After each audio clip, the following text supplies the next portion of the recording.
জীবে প্রেম করে যেই জন সেই জন সেবিছে ঈশ্বর। স্বামীজির কথাকে মাথায় রেখে বিবেকানন্দ স্কুলের অভিনব উদ্যোগ।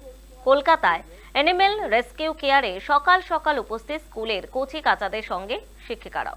মূলত সারা পৃথিবী সহ দেশে যেভাবে সারু মেয়েদের উপর অত্যাচার বাড়ছে, তার প্রভাব যাতে ছোট ছোট শিশুদের উপর না পড়ে এবং সারু মেয়েদের ভালোবাসা দিয়ে তাদের মধ্যে যেন জীব প্রেম জন্মায়, তার জন্যই এই রেস্কিউ সেন্টারে ছাত্রছাত্রী সহ শিক্ষিকারা।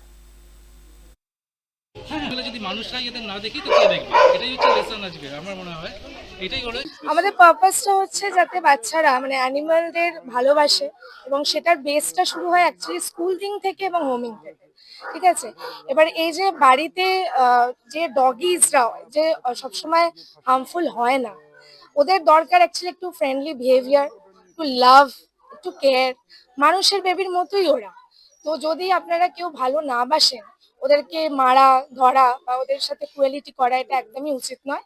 তো সেই শিক্ষাটা আমরা বাচ্চাদের দেওয়ার জন্যই, যেহেতু বাচ্চারা স্কুল থেকেই তাদের মানে শিক্ষাটা শুরু হয়, সেই জন্য স্কুলের বাচ্চাদের এটা শিক্ষা শেখানোর জন্যই আমরা আজকে অ্যানিমাল রেস্কিউ কেয়ার অ্যান্ড সেন্টারে এসেছি। খুব ভাল লাগছে। আচ্ছা, তোমার বাড়িতে কুকুর আছে? না, কুকুর কিন্তু নেই, কিন্তু বাচ্চা আছে, বাইরে থাকে আমাদের।